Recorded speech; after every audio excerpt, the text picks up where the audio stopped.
90 Day Fiancé is a TLC reality series which follows couples who have acquired or are in the process of applying for the K-1 visa granted to foreign fiancés of U.S. citizens. The show has become a vital part of the reality TV landscape, as the couples are given just 3 months to marry and must overcome various hurdles, both legal and personal, as they figure out if their relationship is strong enough to withstand the curveballs that come their way. The series premiered in January 2014 and is something of a pop culture phenomenon these days. With over 9 seasons, some of its spin-offs include 90 Day Fiancé Happily Ever After, which shows how the former couples have settled into married life. 90 Day Fiancé Before the 90 Days, for those who are still in the online stages and haven't begun applying for the K-1 visa. And 90 Day Fiancé The Other Way, in which the American partner moves to another country instead of vice versa. The franchise's numerous shows are often referred to as the 90-Day Universe. The show's premise is self-explanatory. Once the K-1 visa is obtained, the foreign fiancé can travel to the U.S., live with their future husband or wife, and have enough time to sort everything out before the big day. During the visa process, the couple must sign documents declaring their intent to marry. However, if 3 months pass and they still haven't walked down the aisle, the foreign fiancé is forced to leave the States. Paperwork and bureaucracy aren't the only challenges these couples face. From language barriers to different cultures and, at times, rude family and friends, the would-be about-to-be weds will have their work cut out for them. In February 2022, numerous news outlets reported on 90 Day Fiancé alum Geoffrey Pascal's 18-year prison sentence without possibility of parole.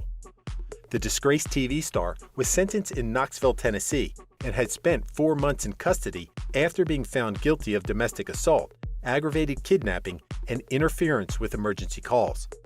The TLC personality's arrest stemmed from a disturbing incident in June 2019 involving his ex-fiancée Kristen Wilson.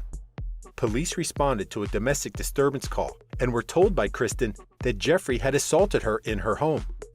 According to Kristen, her ex-fiancé had grabbed her by the neck and slammed her head against the wall several times before throwing her to the floor and dragging her. Jeffrey also allegedly took Kristen's phone away and refused to let her leave the house. But once he fell asleep, Kristen escaped and found refuge at a neighbor's home. Kristen was diagnosed with a concussion after the horrifying incident, while officers confirmed that there were visible abrasions and bruises on her body. Jeffrey defended himself during the trial by claiming that these injuries were self-inflicted. Jeffrey was known by viewers of the 90 Day Universe after appearing in Season 4 in 2020 of Before the 90 Days. On the show, he was engaged to Varya Malina, but his legal issues prevented him from any further dealings with TLC. During an Instagram Live in June 2020, Jeffrey scathingly said, "The mentality of keeping me off the tell-all because somebody said something is the most absurd thing I've ever heard in my life." Despite not confirming whether she and Jeffrey were still together, Varya was present during the sentencing and kept her social media followers up to date about the TV personality. In a December 2021 post, she wrote, "Last night while talking on the phone, Gio mentioned that he's using this time now to finally slow down and reevaluate what's important in his life and focus on it. He always sees positive aspects in everything that happens in his life. We are also alike in this exact way." Needless to say, the Russian native's Instagram followers weren't impressed by her devotion. Jeffrey was denied parole due to his criminal history, which included convictions for federal drug trafficking, possession with intent to sell Schedule II cocaine, and possession with intent to sell a Schedule I controlled substance. In the late 1990s, he was sentenced to 11 months and 29 days in prison after pleading guilty. 3 key witnesses testified during the first day of Jeffrey's trial in early 2022. Kristen, the neighbor that made the 911 call when Kristen came to their house, and the officer who responded to the incident. Meanwhile, Jeffrey defended his innocence until the very last moment and referred to the media attention that the case was attracting as the viral spread of sensationalized opinions and lazy, one-sided internet reporting meant only for clickbait. As for Varya, she has been lambasted for romanticizing her and Jeffrey's relationship and retelling her story on TikTok and other social media platforms. The brunette has over 315,000 Instagram followers as of November 2022, and for now is Jeffrey's #1 fan and supporter while he serves his sentence. You'll be pleased to know that not every couple in the 90 Day Fiancé universe ends up like Jeffrey and Varya. In fact, most of them have healthy relationships and have formed adorable families together since participating in the show. However, this is reality TV, and viewers enjoy seeing mismatched and dysfunctional couples just as much as well-balanced ones. First on the list are Big Ed Brown and Rosemarie Vega. They were first introduced to viewers in Before the 90 Days, and with Big Ed being such an unlikable character, it didn't take long for the internet to turn his and Rosemarie's awkward interactions into viral memes. Big Ed was decades older than Rosemarie and made several comments about her living situation, body, and appearance, which didn't go down well with the viewing public. In the end, Rosemarie broke up from Big Ed and moved on to better things. The last straw was when Big Ed confessed to having lied about wanting more children, which was non-negotiable for Rosemarie. We're not sure about Rosemarie's current relationship, but Big Ed has since been criticized for his creepy and uncomfortable relationship with Liz Woods on 90 Day The Single Life. If Big Ed and Rosemarie's age gap wasn't bad enough, Mark and Nikki Shoemaker alarmed viewers even more. Nikki was barely legal when she began talking to Mark, a divorced father in his late 50s, on a dating website. The beautiful brunette would travel to the U.S. to be with her boyfriend at the frighteningly young age of 19. What concerned viewers even more was Mark's derogatory and condescending treatment of Nikki, who was actually younger than all his children. Nikki was accused by many of being a mail-order bride, whereas Mark was lambasted for possibly grooming her. Against all odds, the couple married in 2016 and filed a lawsuit against TLC in 2017 due to how they were portrayed on the show. The lawsuit was thrown out in December 2017 as the contract Nikki and Mark had signed clearly stated that TLC producers could edit the footage however they liked. During his time on the show, Mark was ridiculed for giving Nikki the same car he'd given his ex-wife, demanding a prenup, and blowing up on his young bride-to-be for leaving fingerprints on a car window. Given their vast differences, it's perhaps unsurprising that Nikki and Mark's divorce was finalized in March 2022. Third on the list are Brittany and Yazan, whose whirlwind relationship was doomed to fail almost from the very beginning. Despite Yazan heroically risking his life for Brittany and demonstrating his love in many different ways, Brittany was totally unwilling to compromise for him. Brittany's toxic behavior and the fact that she was still married when she began dating Yazan didn't earn her many fans. She was accused of only appearing in the show to boost her fledgling rap career. Understandably, Yazan's parents didn't approve of the relationship, which didn't last long. If you thought Brittany and Yazan were mismatched, Lisa and Usman were even more so.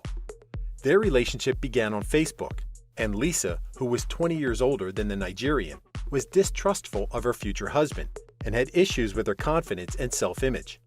In fact, the pair would argue about pretty much everything, with Lisa being described by netizens as a miserable person inside and out. Lisa was criticized for not accepting Usman's culture or believing in his dream, a career as an R&B and hip-hop musician. But Usman wasn't much better. The only reason he wanted the K-1 visa in the first place was to establish himself in America and be better placed to promote his career. Ultimately, Lisa and Usman broke up in winter 2020. Michael and Angela are another wildly unsuitable couple, whose motives have been questioned due to the lack of affection in the relationship. Angela is older than Michael, but often displays her lack of maturity. Like Lisa, she's also wildly insecure and constantly checks to make sure that Michael isn't talking to other ladies. Despite Michael doing what he can to salvage the failing relationship, Angela is full of criticism and disdain for him. However, Michael's not perfect either. He shows practically no interest in Angela, with whom he's had many iconic arguments and fiascos throughout the series. In fact, Many fans believe that he only married her for the green card and is biding his time until he can leave. Nicole and Azan also made themselves notoriously unpopular from the very beginning. The foundations of their relationship were shaky at best. They met after connecting via a dating app, and Azan was shocked and not at all pleased to see Nicole's full body, accusing her of catfishing him. And Nicole was lambasted for leaving her young child at home to fly to Monaco to see Azan. After 5 torturous years in which both parties tried and failed to make things work, Nicole and Azan went their separate ways. Without a doubt, Jorge and Anfisa are amongst the most hated couples in the 90-Day universe. Both would manipulate and use each other to their advantage. Jorge lied to Anfisa about his financial security, while secretly swimming in debt, whereas Anfisa was the show's resident gold digger, whose only concern was having the finer things in life. Surprisingly enough, the unlikely pair married despite their explosive arguments and abhorrent tantrums, but Jorge filed for divorce in 2020, claiming that Anfisa was seeing another guy. Colt and Larissa's relationship was also based on lies and promises that the couple couldn't keep. Colt was accused of being manipulative after making Larissa believe that he had a stable job, when in reality, he lived with his mother and even shared a bank account with her. Larissa, who was only interested in a luxury lifestyle, was less than impressed when the truth came out. The couple's arguments would often spiral out of control, and Colt was once forced to call the police to Larissa, who had actually been convicted of several crimes before appearing in the show. Leida and Eric are the perfect example of how to not blend families. Both had children from previous relationships, but while Leida wanted Eric to accept hers, she was completely unwilling to accept his. In fact, the villainous TV stepmother obtained a restraining order against Eric's daughter, Tasha, and kicked her out of the house. Meanwhile, Eric was weak-willed and allowed Leida to walk all over him and his children, and belittle him in front of other people. Unsurprisingly, they are no longer believed to be together. Last but not least are Ashley and Jay, who became engaged after dating for less than a week. Jay was 20 years old at the time, 11 years Ashley's junior, and soon cheated on his wife-to-be, who was highly insecure and even threatened to have Jay deported during an unpleasant argument. Their relationship was a distressing roller coaster from start to finish, but somehow they married, then divorced just as quickly. Thank you for spending some time with us. Make sure to like and subscribe so you never miss another video. We also handpick these videos which we recommend you watch next. You can talk to us on all social medias or ask a question in the comments below. Thank you for being with us, and we'll see you back tomorrow.